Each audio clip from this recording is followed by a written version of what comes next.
Hi everyone, welcome to digital GK classes. तो कल हमारी जो है हम लोग ज्योग्राफी स्टार्ट किए थे क्लास 6 का, वो कंप्लीट हो चुका है।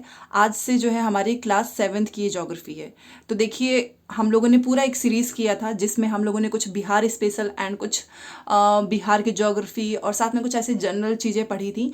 आज से जो हमारा स्टार्ट हो रहा है वो बीपीएससी ज्योग्राफी जो है वो क्लास 7 का है। 6 कंप्लीट हो चुका है। जिसने नहीं देखा है आप प्लेलिस्ट में जाके 1 बाय 1 देख सकते हो।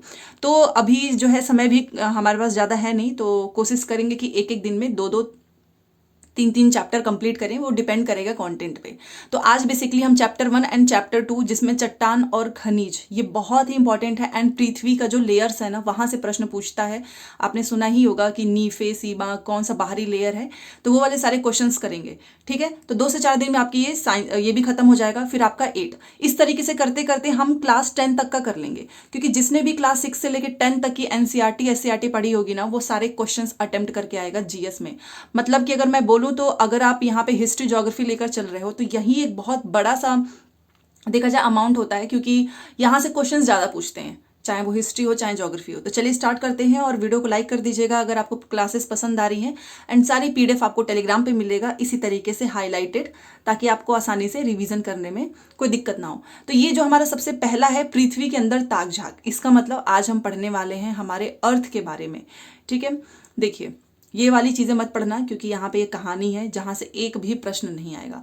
बस ये एक आप देख सकते हो फोटोज के थ्रू समुद्र से तेल निकालते हुए संयंत्र, और यहाँ आप देख सकते हो हमारी पृथ्वी, और इसके बारे में ही प्रश्न पूछता है। तो हम डायरेक्ट चलेंगे क्वेश्चन आंसर पे। तो देखिए, आपको पता है कि पृथ्वी के नीचे जैसे जैसे हम गहराई में जाते हैं तो तापमान और दबाव दोनों बढ़ता जाता है, इसलिए गहराई में जाने पर गर्मी बढ़ने लगती है। पृथ्वी के नीचे कुछ परतें हैं और ये एक दूसरे से दबी हुई हैं। ठीक है, और इनमें अलग अलग पदार्थ पाए जाते हैं। तो ये सबसे बड़ी एक क्यूरोसिटी होती है बच्चों को भी बताने में कि हमारे पृथ्वी में ऊपर वाले हिस्से में क्या है, बीच में क्या है, नीचे क्या है। तो सबसे ज़्यादा यही प्रश्न पूछता है। तो अब ये आपको नोट करना है और आप इसको रट लेना, क्योंकि यहाँ से इतना प्रश्न पूछेगा। सबसे पहले पूछेगा कि पृथ्वी का जो ऊपरी हिस्सा है उसको क्या कहते हैं, तो हम उसे कहते हैं सियाल। और ये देखिए, ये वाला जो लाइन है ना, ये ऊपरी हिस्सा है, इसे हम कहते हैं सियाल। अब आपसे पूछेगा कि सियाल का मतलब क्या है, तो सियाल का मतलब है सिलिका एंड एल्यूमिनियम। ये आपको याद करना है, एक पेज में आपका नोट्स बन जाएगा। कॉपी पेन लेकर बैठा करो और जो चीज़ें मैं बोलती हूँ उसे नोट करो। तो पृथ्वी का जो ऊपरी हिस्सा है आप उसे क्या कहेंगे, सियाल। सियाल का मतलब सिलिका और एल्यूमिनियम। ठीक है, क्योंकि इसको क्यों कहते हैं, क्योंकि इसमें जो सिलिका है, ठीक है, वो रेत और एल्यूमिनियम मुख्य रूप से पाई जाती है, इसीलिए हम इसको सिलिका सियाल कहते हैं, क्योंकि इसमें जो है आपका सिलिका एंड एल्यूमिनियम ये पाया जाता है। और इसे ही हम कहते हैं भूपर्पटी। ये वाला जो आपका हिस्सा है ना, जिसे हम क्रस्ट हिंदी में बोलते हैं, इंग्लिश में हम इसको भूपटल बोल देते हैं, भूपर्पटी बोल देते हैं। तो ये हो गया इसका ऊपरी हिस्सा, और इसमें ही जो है पाइप डालकर पानी खींचते हैं, या फिर कोयला, लोहा, सोना, हीरा, खनिज तेल इत्यादि निकालते हैं। ठीक है, ये हो गया हमारा ऊपरी हिस्सा। तो ये भी प्रश्न पूछ सकता है ना कि कोयला, लोहा, सोना, हीरा, खनिज तेल ये सब किस हिस्से से हम निकालते हैं, तो ऊपरी हिस्से से, जो कि हमारा सिलिका और एल्युमिनियम हो गया। उसके बाद से हमारा आता है ये वाला हिस्सा जो है मेंटल है, फिर ये वाला हिस्सा आता है हमारा क्रोड। अभी हम देखेंगे। तो इतना याद हो गया, ऊपरी हिस्से को हम कहते हैं सियाल, जो कि क्रस्ट है। और जैसे जैसे आप नीचे की ओर जाएंगे आपको पता है कि गहराई में तापमान बढ़ता है। ठीक है, अब अगली इसकी परत देखो। अब पृथ्वी के जो बीच की परत है इसे हम कहते हैं सीमा। ठीक है, क्यों, क्योंकि सीमा में क्या क्या है, सिलिका और मैग्नीशियम, इसे हम मेंटल कहते हैं। ये देखिए, ये वाला जो हिस्सा है ना, ये वाला आप देख सकते हो लिखा भी हुआ है मेंटल, इसे हम कहते हैं मेंटल। और ये जो है इसमें क्या क्या है, इसको हम सीमा बोलते हैं। सीमा का मतलब ऐसा, इसे सिलिका और मैग्नीशियम। ये वाला सियाल हो गया, ये हमारा सीमा हो गया। ठीक है, तो इतना आपको याद करना है कि बीच की परत को हम कहते हैं सीमा, इसमें सिलिका और मैग्नीशियम पाया जाता है, इसे हम मेंटल कहते हैं। ज्वालामुखी का लावा मेंटल से निकलकर पृथ्वी से ऊपर आता है। ठीक है, और सबसे निचली परत जिसे आप क्रोड कहते हैं, ठीक है, इसे हम कहते हैं नीफे। ये देखिए, ये आपका क्रोड, इसे हम कहते हैं नीफे। नीफे में पूछता भी है कि क्या कौन कौन सा मिक्सचर है, तो निकल और आयरन, जिसे आप फेरस बोलते हो। तो ये 3 लेयर आपको याद रखने हैं। ठीक है, तो हमने सबसे पहले सियाल देखा, उसके बाद से हमारा बीच का परत हमने सीमा देखा, और सबसे निचली परत हमने नीफे देखा, जिसमें निकल और आयरन है। ठीक है, जिसे हम नीफे कहते हैं और इसको हम क्रोड भी कहते हैं। अब ये सबसे नीचा है, तो आपको भी पता है कि जैसे जैसे आप नीचे जाएंगे तापमान और दबाव बढ़ता है। यही कारण है कि यहाँ पर चीज़ें गाढ़ी द्रव अवस्था में पाई जाती हैं। तो ये प्रश्न पूछता है कि किस लेयर में जो है गाढ़ी द्रव अवस्था में चीज़ें मिलती हैं, तो वो है आपका सबसे निचला परत नीफे क्रोड। इतना ज़्यादा दबाव होगा, इतना ज़्यादा टेम्परेचर होगा, तो ऑब्वियस सी बात है कि जो भी चीज़ें मिलेंगी वो बहुत ही थिक मिलेगा। ठीक है, तो ये हमने यहाँ पे 3 लेयर देख लिया और यही बस प्रश्न पूछेगा, इससे ज़्यादा यहाँ पे आपसे कुछ भी नहीं पूछेगा। तो चलो अब क्वेश्चन आंसर सॉल्व करते हैं। अब बताओ नीफे में क्या होता है। ये देखो, इसको याद भी करने की जरूरत नहीं है। नीफे में आपका एक हो गया निकल और एक हो गया फेरस। फेरस का मतलब आयरन, हो गया हमारा लोहा। अगला क्वेश्चन, ये पहला ही चैप्टर था इसलिए छोटा है। भूपर्पटी में ऊपरी हिस्सा क्या कहलाता है। अभी हमने देखा, जैसे हम भूपटल बोलते हैं, जैसे हम क्रस्ट बोलते हैं, सियाल। तो सियाल का मतलब क्या हुआ बताओ, सिलिकॉन एंड सिलिका और एल्यूमिनियम। ठीक है, क्रोड क्या है, तो सबसे अंदर वाला हिस्सा है, पृथ्वी की सबसे निचली परत है क्रोड, जिसे हम बोलते हैं नीफे। ठीक है, अब यहाँ पे बताओ भूपर्पटी की ये सियाल, इसको हम क्या कहते हैं, भूपटल भी तो कहते हैं भूपर्पटी को, सियाल भी। पृथ्वी के अंदर प्रति कितने मीटर की गहराई पर तापमान 1 डिग्री सेंटीग्रेड बढ़ जाता है। तो ये देखिए यहां पर लिखा हुआ था, ये देखिए 32 मीटर की गहराई पर। ठीक है, 32 मीटर की गहराई पर 1 डिग्री सेंटीग्रेड जो है तापमान बढ़ता जाता है। तो ये हमने यहां से कर लिया। पृथ्वी के अंदर ये हो गया आपका 32। पृथ्वी के बीच की परत को हम क्या कहते हैं, मेंटल। क्रस्ट, फिर मेंटल, फिर क्रोड। ठीक है, चलो अब इसको मिलान करते हैं। ये मैं इसलिए यहाँ पर लिख देती हूँ ताकि मैं आपको PDF वहाँ पे टेलीग्राम पे दूँ। कुछ लोग बोलते हैं कि क्वेश्चन आंसर लिख कर दिया करो ताकि आपको आसानी हो। वैसे इसे तो आप इसको आपको खुद करना चाहिए। अब देखो यहाँ पे भूपर्पटी लिखा है, सीमा लिखा है, सियाल लिखा है, नीफे लिखा है। यहाँ पर देखिए पदार्थों की गाढ़ी अवस्था, सिलिका और एल्युमिनियम। खनिज पदार्थ, सिलिका और मैग्नीशियम। तो सबसे पहले तो ये देखो, पदार्थों की गाढ़ी अवस्था आपको सबसे अंदर मिलेगा क्रोड में। एक मिनट, नीफे, हाँ क्रोड नहीं है तो क्रोड को ही तो बोलते हैं नीफे। निकल एंड आयरन, ये देखिए अगर आप भूल गए हो, क्रोड नीफे यहाँ पे गाढ़ी द्रव अवस्था में पाई जाती हैं।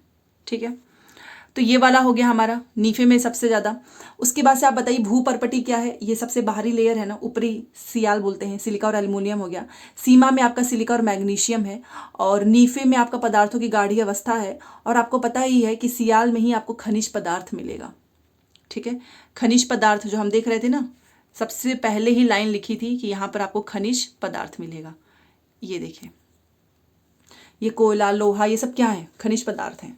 तो ये हमने आज इस चैप्टर में देखा, पृथ्वी के अंदर ताक झाग इसका नाम है। और हमने इसमें पृथ्वी के एक एक लेयर के बारे में डिटेल में चीज़ें पढ़ी और यहाँ पे क्वेश्चन आंसर सॉल्व किया है। अब दूसरा चैप्टर है चट्टान और खनिज, जहाँ से प्रश्न पूछता है। आग्नेय हो गया, अवसादी हो गया, कायांतरित हो गया, रूपांतरित, यहाँ से बहुत प्रश्न पूछता है, तो उसको भी आज ही कर लेते हैं। हाँ जी, तो ये हमारा दूसरा चैप्टर है चट्टान एवं खनिज। इसमें भी ऊपर की कहानी, इसमें भी ऊपर की जो कहानी है वो आपको बिल्कुल भी नहीं पढ़नी है। ये देखिए, ये सब यहाँ पे पढ़ के आप टाइम वेस्ट मत करना, क्योंकि यहाँ से कुछ नहीं पूछेगा, डायरेक्ट आपको यहाँ से पूछेगा चट्टान और खनिज। देखिए, आपको पता है कि बहुत सारे जो पत्थर होते हैं जो कि कुछ स्लेटी रंग के होते हैं, उन्हें हम करबंदिया से मंगाते हैं। तो जो स्लेटी रंग के पत्थर होते हैं ना, वो हम कहाँ से मंगाते हैं, करबंदिया से। और ये शेखपुरा से भी, इसमें आपको इसमें जो कुछ चीज़ें मिलेंगी वो आपको बिहार से रिलेटेड मिलेंगी। जैसे कि यहाँ पर आप देखिए, ये सबसे पहले ये प्रश्न पूछा गया था कि जो सड़क बनवाने वाली जो कंपनी है वो उसी व्यक्ति को बुलाने भेजी, मतलब किस तरीके से ये पत्थर के टुकड़े आते हैं, कहाँ से लाते हैं, ये वाला टॉपिक है, समझ गए। तो अगर कोई पूछेगा कि स्लेटी रंग का पत्थर कहाँ से मंगाते हैं, तो करबंदिया से मंगाते हैं। शेखपुरा से भी ऐसे ही पत्थर मंगवाते हैं। कभी कभी भूरे रंग के पत्थर को राजगीर या फिर गया की पहाड़ियों से मंगवाते हैं। तो ये बिहार का ही है आपका, ठीक है, राजगीर और गया। ऐसे पत्थर झारखंड के पाकुड़ और डोममाच से भी आते हैं। ठीक है, तो अलग अलग तरीके के पत्थर हैं। आपने देखा होगा कुछ लोग अपना घर बनवाते हैं तो पत्थर राजस्थान से मंगवाएंगे, संगमरमर का। अलग अलग चीज़ें अलग अलग जगह की फेमस होती हैं। उसी तरीके से यहाँ पर मैंने आपको बता दिया। तो अब यहाँ पे भूरे रंग का पत्थर राजगीर गया से, और स्लेटी रंग का पत्थर करबंदिया से। ठीक है, अब यहाँ पर देखो चट्टान और पत्थर के बारे में पढ़ रहे हैं। तो आखिर में ये जो चट्टानें होती हैं वो कितने प्रकार की होती हैं। सबसे पहले इसको रट लेना, 3 प्रकार की, आग्नेय, अवसादी और रूपांतरित। और ये तीनों की तीनों चट्टानें इतनी ज़्यादा इंपॉर्टेंट है। और ये बस यहाँ पे नहीं, बस BPSC में नहीं, आगे अगर आप और भी किसी अच्छे एग्जाम के लिए अप्लाई कर रहे हो, अच्छे एग्जाम इन द सेंस कि मान लीजिए आप अपर में जाना चाहते हैं, वहां पर ये पूछेगा, क्योंकि ये जीएस का एक बहुत ही बोल सकते हैं कोर सा टॉपिक है। तो आग्नेय, अवसादी, रूपांतरित, इन तीनों को अपने कॉपी में लिखते चलो। सबसे पहले ये देखो, ये आग्नेय चट्टान आपको दिख रहा है, इस इमेज में देखिए इस तरीके का है। अब ये क्या है देखो, इसको डिटेल में पढ़ो। सबसे पहले पिघला हुआ पदार्थ पृथ्वी के अंदर से धरातल पर आने के क्रम में धरातल के निकट या धरातल के ऊपर जम जाता है। ठीक है, आपने देखा होगा ज्वालामुखी का, आपने एनिमेटेड वीडियोस देखा होगा, तो जब उसके अंदर से जो लावा है, वो जो लिक्विड जो चीज़ होती है वो बाहर आती है, तो धीरे धीरे बाहर आके ठंडी हो जाती है, फिर वो जम जाता है। तो इन दोनों अवस्थाओं के फलस्वरूप जो ये ठोस पदार्थ बन जाता है, इसी को कहते हैं आग्नेय चट्टान। ठीक है, तो बस इतना याद रखना, जो पिघला हुआ लावा है, जो मैग्मा है, जो लिक्विड चीज़ होती है, वो जैसे ही पृथ्वी के अंदर से हम धरातल पे आएगा और धरातल के निकट पहुंचेगा तो वो जम जाएगा। ठीक है, उसके बाद से जो उसका ठोस पदार्थ बना है, हम उसे कहते हैं आग्नेय। इसमें परत नहीं होती है, बल्कि इसमें रवा पाए जाते हैं। ठीक है, रवा का आकार इसके जमने में जितना समय लगता है उस पर निर्भर करता है। ठीक है, पृथ्वी के अंदर बने आग्नेय चट्टानों के रवे बड़े होते हैं। रवे का मतलब वो रवा नहीं जो सूजी वाला नहीं, रवे का मतलब जिसे हम आपने रेत देखा होगा ना, बालू रेत देखा होगा, तो कुछ उसमें छोटे छोटे आकार के होते हैं, कुछ उसमें बड़े बड़े आकार के होते हैं। तो ये जो बनता है ना, इसमें इसके जो पार्टिकल्स होते हैं वो बड़े होते हैं। ठीक है, जो बालू रेत, आप उस चीज़ को इमेजिन करना, ये रवा वो वाला नहीं है। तो यहाँ पे बेसिकली सूजी के रवे से भी इसको मैं समझा सकती हूँ कि जो रवा होता है, आपने देखा होगा, कुछ एकदम बहुत ही महीन होते हैं, कुछ थोड़े से बड़े होते हैं। तो ये जो है एकदम छोटा वाला नहीं होता, ये बड़े होते हैं। जैसे ग्रेनाइट, क्योंकि ये धीरे धीरे जमते हैं, यही एक रीज़न है।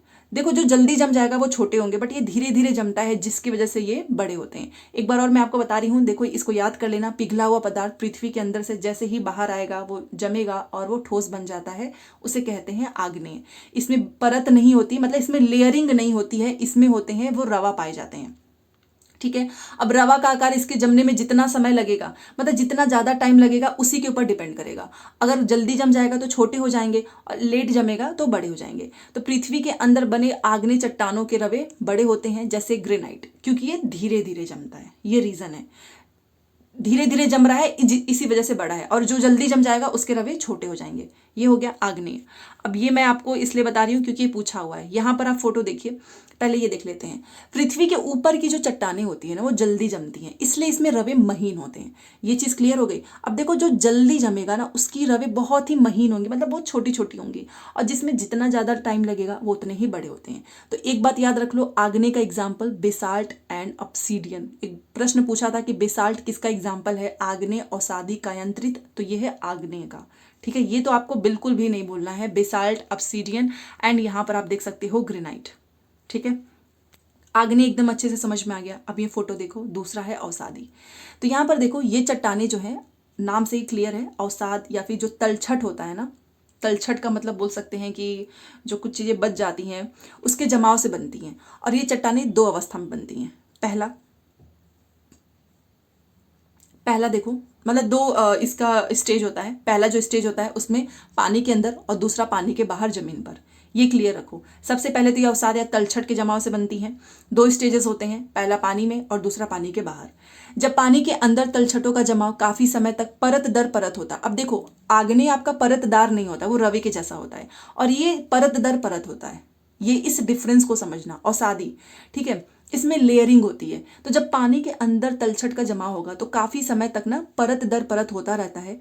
तब दबाव के कारण, मतलब बहुत ज्यादा प्रेशर होता है, इस कारण ये जो परतें हैं वो आपस में ही जुड़ जाती हैं और अवसाद चट्टान का निर्माण करती हैं, जैसे कि चूना पत्थर।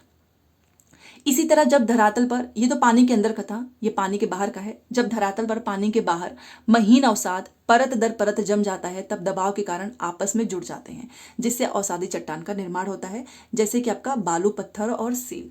तो चूना पत्थर, बालू पत्थर, ये अवसादी के एग्जाम्पल हैं। तो दो डिफरेंस याद रखना है। आग्नेय चट्टान जो है वो परतदार नहीं होती है, वो होती है रवे के जैसा।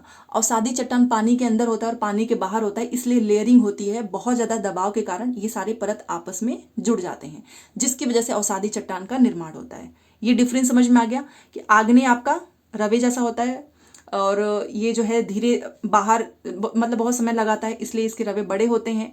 और याद रखिएगा लेयरिंग नहीं होती है। ग्रेनाइट, बेसाल्ट इसके एग्जाम्पल है, ऑब्सीडियन भी। और शादी 2 स्टेजेस में होता है, एक पानी के अंदर होगा, दूसरा पानी के बाहर।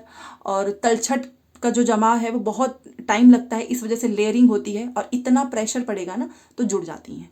ठीक है, और अवसादी का निर्माण हो जाएगा। चूना पत्थर, बालू पत्थर, सेल इसके एग्जाम्पल हैं। मुझे ऐसा लग रहा है कि आप लोगों को अच्छे से समझ में आ रहा होगा, क्योंकि हम डिटेल में कर रहे हैं। और यही कॉन्सेप्ट क्लियर रखो। अगर कॉन्सेप्ट क्लियर नहीं होगा ना तो आपसे पूछेगा चूना पत्थर किस चट्टान का एग्जाम्पल है, बालू पत्थर किसका है, बेसाल्ट किसका है। फिर आप सोचते रह जाएंगे, अरे भाई ये क्या पूछ दिया, चट्टान में गलत करके आएंगे। तो कॉन्सेप्ट क्लियर रखो। ये देखो, ये रूपांतरित है, रूपांतरित चट्टान की फोटो अच्छे से देख लो।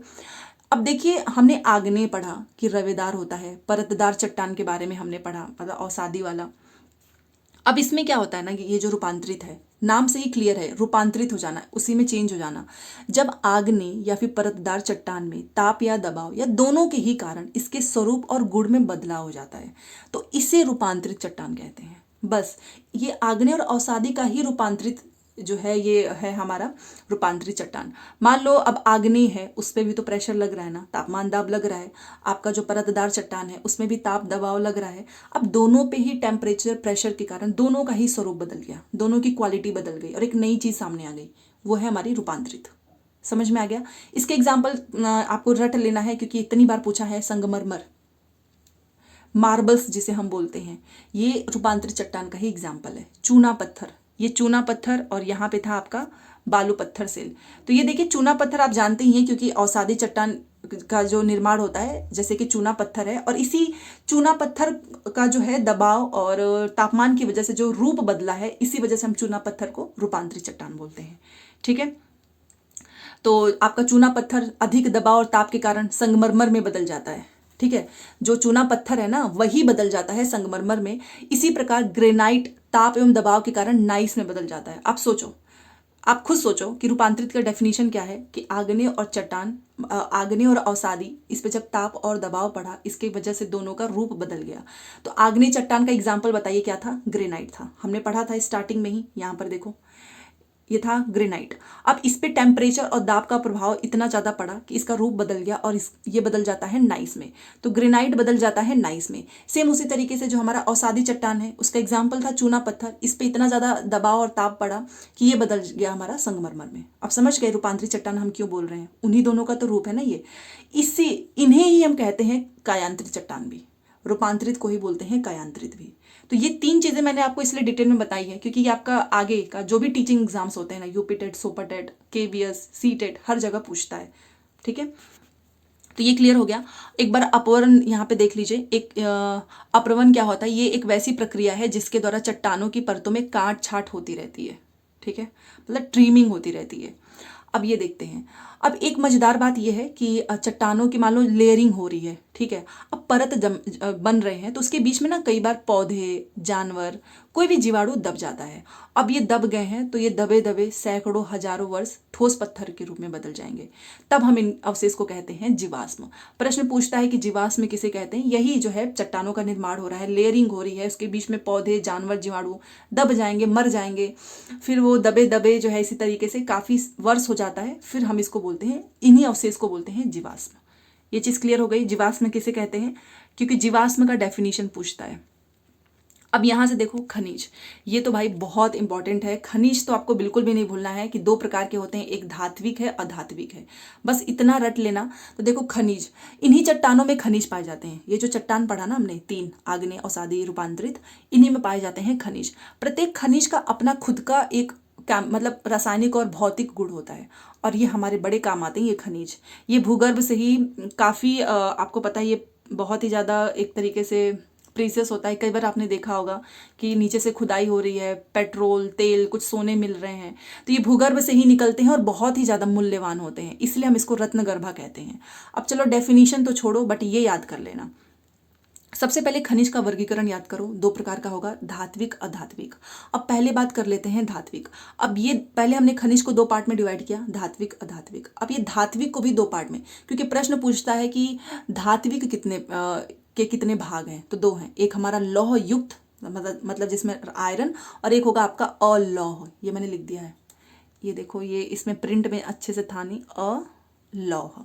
अब ये धात्विक आपके दो भाग में है, लौह युक्त। लौह युक्त में आपको नाम से ही क्लियर है, इसमें लोहा होगा, निकल होगा, मैग्नीज होगा, कोबाल्ट होगा, टंगस्टन। याद कर लेना क्योंकि इससे आपसे पूछ सकता है।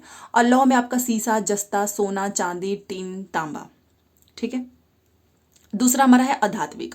अधात्विक आपका कार्बनिक और अकार्बनिक। ये नाम मत भूलिएगा क्योंकि पूछता है कि कार्बनिक किसका है, धात्विक का है कि अधात्विक का है, इसलिए। तो अधात्विक है तो कार्बनिक होगा, अकार्बनिक। अब कार्बनिक में आपका कोयला आ गया, पेट्रोलियम। अकार्बनिक में आपका अभ्रक हो गया और ग्रेफाइट। ये इसके एग्जाम्पल है। डायरेक्टली ऐसे पूछता है कि जो हमारा अभ्रक है वो क्या है, वो अकार्बनिक है कि कार्बनिक है, वो अधात्विक है कि धात्विक है। अब जिसको नहीं पता होगा वो किस तरीके से बताएगा, तो ये इसलिए डिफरेंस याद रखना। कार्बनिक में क से कोयला, पेट्रोलियम, और कार्बनिक में अ से अभ्रक और ग्रेफाइट। बस दैट्स इट, इतना याद करना है। तो हमने चट्टान पढ़ लिया, हमने खनिज पढ़ लिया, जो कि एक बहुत ही मेजर टॉपिक था, और फाइनली हमारा कंप्लीट हो गया। ठीक है, हमने 2 चैप्टर कर लिए 20 मिनट में। अब यहाँ से क्वेश्चन आंसर करते हैं। सबसे पहले आप मुझे बताओ, कमेंट सेक्शन में लिखो चट्टान कितने प्रकार के होते हैं, उनके नाम बताइएगा और उनके कुछ स्पेसिफिक क्वालिटी। यहाँ पर देखिए, रूपांतरित चट्टान कायांतरित को ही बोलते हैं। और ये क्या है, चूना पत्थर। चूना पत्थर मत लगा देना भाई, ये मैं बता देती हूँ।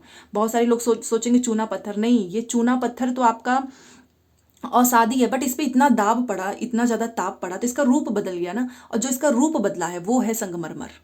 ठीक है, नहीं तो यहाँ से एक चीज़ याद रखिएगा, इसलिए पूरा स्टेटमेंट लिख लेना। एक बार बता देती हूँ, नहीं तो कहीं गलती ना हो जाए। ये देखो, ये आपका चूना पत्थर औसादी का है, बट जब इस पर बहुत ज़्यादा ताप और प्रेशर पड़ा तो ये चेंज हो जाता है, किसमें, संगमरमर में। ये देखो, ठीक है। तो अगर आपसे पूछेगा ना कोई रूपांतरित चट्टान का एग्जाम्पल, तो चूना पत्थर मत लगा देना, संगमरमर। अगर आपसे कोई पूछेगा तो ग्रेनाइट नहीं, आपको नाइस बोलना है, नाइस है हमारा रूपांतरित। इसलिए पूरी लाइन लिखिएगा जितने लोग भी नोट्स बनाएंगे। ये समझ में आ गया, रूपांतरित को ही बोलते हैं कायांतरित। और रूपांतरित का डेफिनेशन क्या है, जो आपका अग्नि है, औसादी है, इस पे जब बहुत ज़्यादा ताप और दाब पड़ता है तो इसका रूप बदल जाता है। चूना पत्थर बदल गया हमारा संगमरमर में, और आपका ग्रेफाइट बदल गया नाइस में। ठीक है। बेसाल्ट आप बताओ, सबसे पहला ही हमने पढ़ा था आग्नेय। आग्नेय क्या है बताइए, जब इसमें से जो पदार्थ है जब वो बाहर आके जमता है और काफ़ी समय लग जाता है तो उसके जो रवे होते हैं वो बड़े आकार के हो जाते हैं, आग्नेय हो जाते हैं। चट्टानों के रूपांतरण में किसका योगदान होता है, तापमान और दबाव। यहाँ पे लिखा था बोथ। ठीक है, इन दोनों का ही है। अब आगे चलते हैं। जो चट्टान ज्वालामुखी से निकले लावा के ठंडा होने से बनती हैं, वो कौन सी चट्टानें कहलाती हैं। इसका आंसर आपको देना है, ठंडा होने से बनती है, पढ़ा भी है हमने। जिन चट्टानों में परत पाई जाती है उन्हें हम कहते हैं औसादी। औसादी का तो नाम ही याद कर लो, परतदार, बस याद कर लेना। ज्वालामुखी से निकला गर्म पदार्थ क्या कहलाता है बताइए। और अत्यधिक एवं के कारण चट्टानों के लक्षण, अत्यधिक तापमान और दबाव के कारण चट्टान की क्वालिटी बदल जाती है, जो कि एक होती है हमारी रूपांतरित। अब ये देखिए, ग्रेनाइट, संगमरमर। अब आप मुझे बताओ, ग्रेनाइट हमने सबसे पहले पढ़ा था, आग्नेय था। संगमरमर, चूना पत्थर बदल गया संगमरमर में, जो कि है हमारा रूपांतरित। और सेंधा नमक आपका औसादी। ठीक है, तो आज की क्लास आपको कैसी लगी ये आप मुझे ज़रूर बताना। बाकी जो इम्पॉर्टेंट चीज़ें थी मैं आपको वही करा रही हूँ। और 2 चैप्टर हमने आज कंप्लीट कर लिया है। इसी तरीके से 2 से 3 दिन में आपकी 7 की भी ज्योग्राफी कंप्लीट, फिर हमारा 8। तो चलिए मिलते हैं नेक्स्ट क्लास में। और पीडीएफ के लिए टेलीग्राम को ज्वाइन कर लेना, और सारी पीडीएफ मैं एक साथ भेज दूंगी इकट्ठे, ताकि क्योंकि क्या होता है ना कि एक दिन का मैं डालती हूँ तो कुछ लोग बार बार मैसेज करते हैं कि पीडीएफ नहीं मिल रहा है, तो इसलिए कंटिन्यूस में एक साथ इकट्ठे 4 दिन के एक साथ मिल जाएंगे, तो किसी की कोई कंप्लेन भी नहीं रहेगी। तो प्लीज़ लाइक कर दीजिएगा इस एक मेहनत के लिए, अगर आपको सच में लगे कि कुछ तो मैं आप लोगों के लिए कर रही हूँ फ्री में। क्योंकि अगर आप यूट्यूब पे देखने जाएंगे तो सब क्वेश्चन आंसर कराएंगे, कोई आपको कंटेंट नहीं देगा। तो इसकी वैल्यू कीजिए, इससे पढ़िए। और अगर आपका सच में, बस एक चीज़ याद रखना, इसको पहले जो मैंने यहाँ पे चट्टान और खनिज कराए हैं कॉपी में नोट कर लो। फिर उसके बाद से जब भी आप क्वेश्चन आंसर सॉल्व करेंगे, आपसे कभी भी क्वेश्चन फंसेगा तो ये रिविजन में आपको बहुत मदद करेगा। ठीक है, तो चलो मिलते हैं नेक्स्ट क्लास में। Thanks for watching.